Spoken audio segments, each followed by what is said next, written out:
Coucou tout le monde, c'est Murgen. Alors je suis ravie de vous retrouver, même si j'ai un petit peu la voix cassée.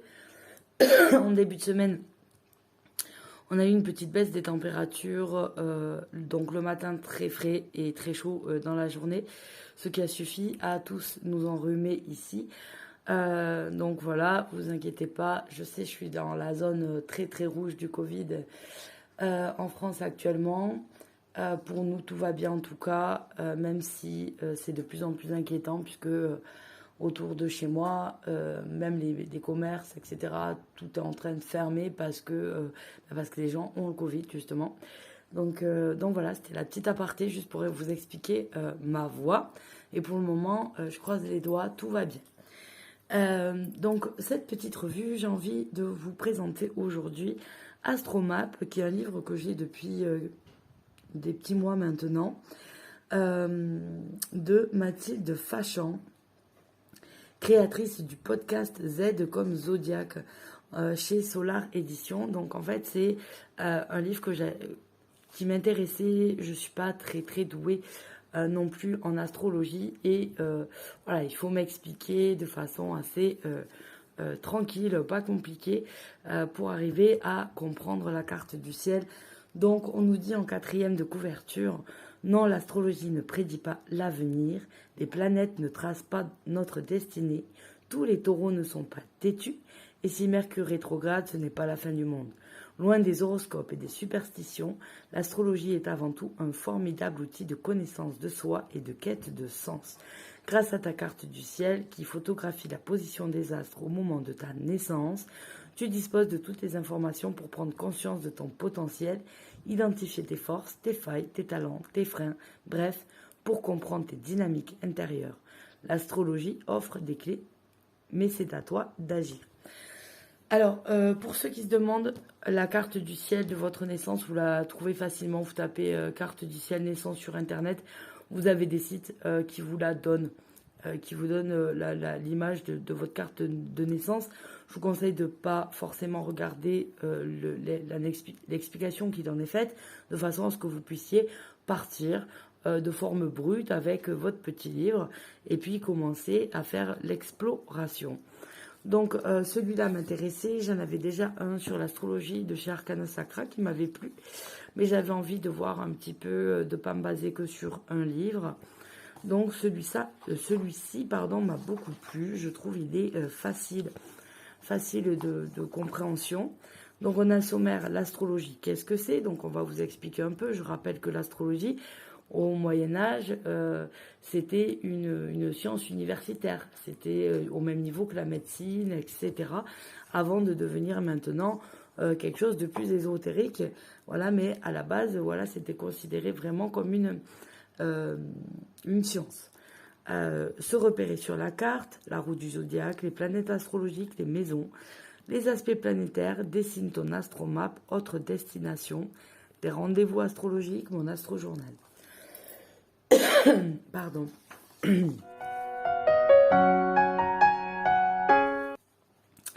Donc, on va regarder, vous avez l'intro. Voilà. Une science comme une autre ou pas comme les autres. Et se repérer sur la carte. Donc ça, en fait, quand vous allez... Voilà à quoi ressemble une carte du ciel. Quand vous allez récupérer votre carte de naissance, vous allez regarder directement où vous êtes, donc en fonction de votre endroit. Donc sachez que on tourne dans le sens contraire par rapport à une montre et on va vous apprendre à comprendre comment se compose une carte du ciel. C'est bien expliqué. Donc ensuite on va regarder sa propre carte du ciel et on va regarder si elles sont toutes concentrées à un endroit, nos planètes, si elles sont dispatchées partout, si elles sont plus séparées en deux, etc. Donc vous allez voir un petit peu tout ça, ça va donner déjà une première indication de lecture. Ensuite, vous allez comprendre les signes. Donc vous allez regarder les signes du zodiaque. Donc, par exemple, la mienne, Cancer. Donc, en plus, je fais la vidéo aujourd'hui, c'est mon anniversaire quand je fais cette vidéo. Donc, Cancer, été, eau, c'est un signe cardinal. Donc là, on va vous expliquer ce qu'est un cycle cardinal. Vous allez voir pas mal de choses sur les signes. Après les signes, forcément, on va aller voir les planètes. Hop, hop, hop.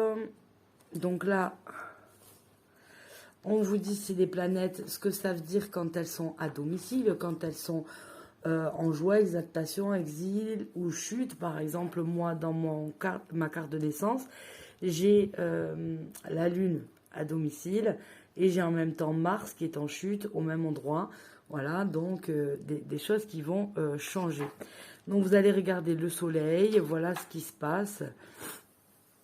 Et qu'est-ce qui se passe quand il est en exil, en chute, etc. Donc vous regardez avec votre carte du ciel à chaque fois pour arriver à comprendre un petit peu où on en est.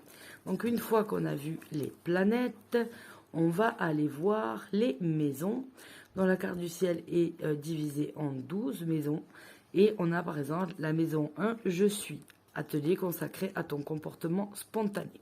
Donc là, vous regardez la maison 1 et vous allez voir quel est le signe qui est dans votre maison 1. Donc si la maison 1 est en taureau par exemple, vous allez aller voir ce qu'on vous dit. Donc ça c'est plutôt pas mal, vous allez comprendre aussi pas mal de choses sur vous. Il y a des maisons qui sont vides, donc pourquoi elles sont vides, etc. Qu'est-ce que cela signifie? Donc vous allez avoir pas mal de choses comme ça, c'est très très intéressant. Vous voyez qu'il y a beaucoup de choses à faire, beaucoup de questions aussi qui vous sont posées. Il y a vraiment pas mal de choses. Par exemple, vous avez par exemple Bélier, la maison 11. En amitié, recherches-tu des aventures, des self-made men ou women? Occupes-tu un rôle autonome au sein de tes réseaux? Donc il y a pas mal de questionnements qui peuvent faire. Vous pouvez aussi vous en servir de journaling, de base, de réflexion. Là, on vous propose carrément d'utiliser le tarot avec un tirage, en fait, pour comprendre les maisons. Donc ça, c'est bien. Et après, on a les choses qui sont un peu plus compliquées, qui vont être les conjonctions, les trigones, etc. Mais ça aussi, ça vous est expliqué. Ça a un sens, ça change un petit peu. Donc, dessine ton astromap. Là, on va vous proposer de le dessiner. Donc, regardez ce qu'on a derrière. Derrière, on a une petite planchette à découper. Comme ceci. Et en fait, voilà, on nous permet lieu de naissance, date de naissance, heure de naissance, et ce dont vous aurez besoin pour avoir votre carte du ciel. Donc, ceux qui ne savent pas leur heure de naissance, n'oubliez pas, vous avez le carnet de santé, c'est écrit dedans. Voilà, ça peut tout changer aux minutes, etc. en fonction de l'ascendant. Vous avez les différents endroits où vous devez noter les signes et tout ça. Donc, vous avez les symboles qui vous sont rappelés ici en bas. Donc, moi, je vous conseille d'abord d'en faire une copie de façon à ce que vous fassiez un brouillon et vous puissiez vous faire votre belle carte du ciel après. Ou alors, vous recopiez l'autre. Donc, on en était à la 218. Autre destination, on va regarder où trouver les informations sur la vie émotionnelle, sur la famille, sur le travail. Donc on va vous donner pas mal, vous voyez, d'indications pour se repérer.